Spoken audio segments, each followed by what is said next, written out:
La chronique bourse, la quotidienne Zone Bourse, Anthony Bondin.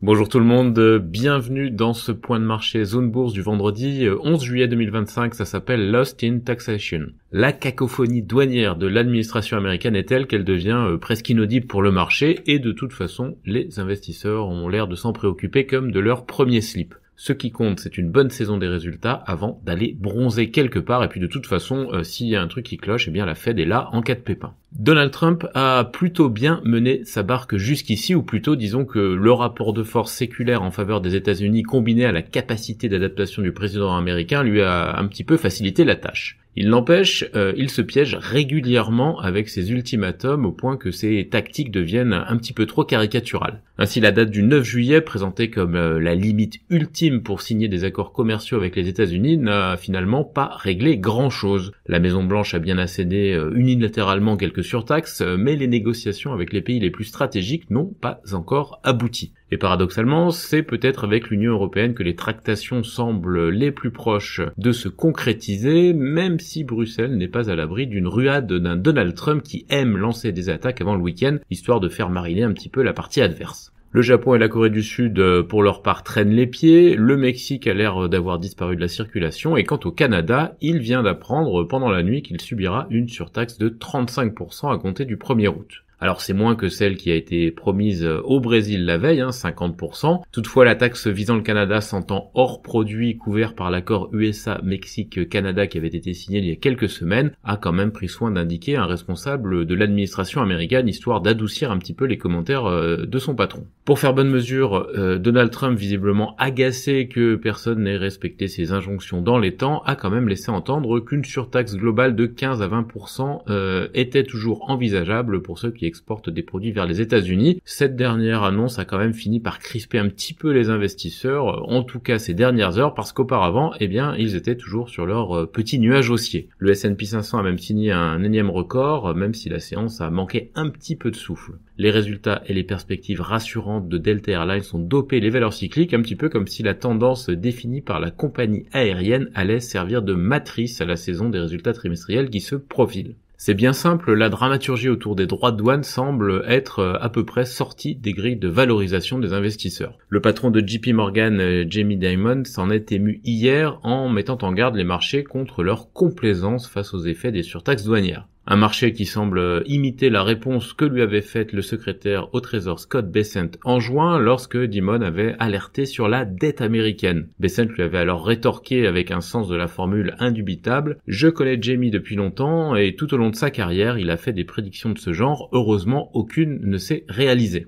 Et puis au final, on le sait bien, il y a le père de tous les filets de protection. Wall Street sait que la Fed veille, même si elle se montre plutôt rétive pour le moment à agir sur les taux. D'ailleurs, hier, 2 banquiers centraux ont conforté les financiers dans la trajectoire d'assouplissement monétaire 2025. Mary Daly de la Fed de San Francisco pense toujours que 2 baisses de taux interviendront cette année. Et de son côté, Christopher Waller, le gouverneur de la Fed, reste partisan d'un assouplissement en juillet, même si sa position est pour le moment minoritaire. La dernière séance de la semaine sur les bourses orientales montre que ces marchés-là n'ont vraiment pas très envie de baisser. L'Australie, la Corée du Sud, Taïwan et le Japon sont à l'équilibre, signe que la menace d'une taxe douanière globale américaine de 15 à 20% n'est pas forcément prise au sérieux. La Chine, elle, gagne 1% aussi bien à Shanghai qu'à Hong Kong. Les contrats à terme sont en baisse en Europe et aux États-Unis, mais les dernières séances ont prouvé que les investisseurs sont capables de transformer les nouvelles inquiétantes en business as usual. En ce qui concerne les entreprises, maintenant en France, d'abord Carrefour va céder 9 magasins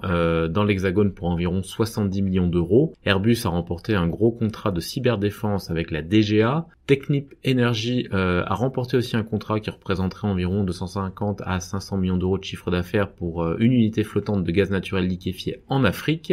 Une filiale de GTT a été retenue par un armateur pour équiper 4 de ses navires d'une solution avancée d'optimisation de route. Le Portugal a relancé la privatisation de sa compagnie aérienne TAP. Air France KLM a réaffirmé son intérêt. La foncière Carmila finalise la cession de sa galerie marchande de Villers-Semeuse à Coop coopérative U pour 12,4 millions d'euros. Lumibird a signé de beaux contrats pour des télémètres sur des blindés en Scandinavie. On a aussi quelques actualités du côté des small cap, Hoffman, Mint, DNX Corp, Monaki, Figeac Aero ou encore Calray. L'agenda des publications de valeur moyenne est assez dense depuis hier soir. On a notamment Kerlink, Equinox, Kaufmann, la société marseillaise du tunnel Prado Carénage, Ternexus, Blicker, etc., etc. Ailleurs en Europe, le groupe suisse EMS Chemie continue de tabler sur un chiffre d'affaires annuel inférieur à celui de l'année précédente en raison des effets de change. Du côté de Brunello Cucinelli, le premier semestre a permis de générer 684 millions d'euros de chiffre d'affaires en hausse de 10,2%. La banque norvégienne DNB, elle, manque les prévisions de bénéfices au T2. Leonardo et son partenaire Rheinmetall ont fait l'offre la plus basse pour la branche défense d'Iveco, soit 1,6 milliard d'euros selon Bloomberg. Flutter, pour sa part, rachète la participation de 5% de Boyd Gaming dans FanDuel pour 1,8 milliard de dollars. BPR Banca a franchi le cap des 35% du capital de la Banca Popolare di Sondrio. Tritax Big Box au Royaume-Uni exhorte Warehouse REIT à ne prendre aucune mesure après que Blackstone a revu à la hausse son offre. Nestlé Waters a été perquisitionné en France et on a aussi des résultats du côté de Trig aujourd'hui au Danemark. En Amérique du Nord, la Fed a proposé de modifier la manière dont elle évalue les grandes banques afin de leur permettre d'être plus facilement considérées comme bien gérées, ce qui supprimerait un obstacle aux acquisitions potentielles et d'autres restrictions. Comme Amazon, Google va accorder une remise sur ses services cloud au gouvernement américain qui lui a mis la pression, selon le FT. Jensen Huang, le CEO de Nvidia, pour sa part, doit rencontrer Donald Trump avant son voyage en Chine, selon les infos de Bloomberg. Toujours selon Bloomberg, Apple prévoit de lancer un nouveau MacBook Pro, un iPhone 17e et de nouveaux iPads d'ici début 2026. Quant à Nike, eh bien, le groupe va remplacer Aaron Kane, le PDG de Converse, révèle là aussi Bloomberg. Le Wall Street Journal, lui, annonce que Wells Fargo prévoit de se retirer d'un programme de carte de crédit dispendieux piloté par Bilt. Levi's gagnait 6,8% hors séance hier soir après ses trimestriels et Tesla ouvre son premier magasin en Inde le 15 juillet. Dans le reste du monde, Panasonic reporte son projet de batterie pour véhicules électriques aux États-Unis en raison du ralentissement des ventes de Tesla, selon Nikkei. Les actions du laboratoire indien Glenmark bondissent après un accord de licence avec AbbVie pour un traitement contre le cancer et Telefonica Brasil va prendre une participation de 50% dans Fibrasil. C'est terminé pour cet ultime point de marché de la semaine. Je vous souhaite une très bonne journée et un excellent week-end à toutes et à tous.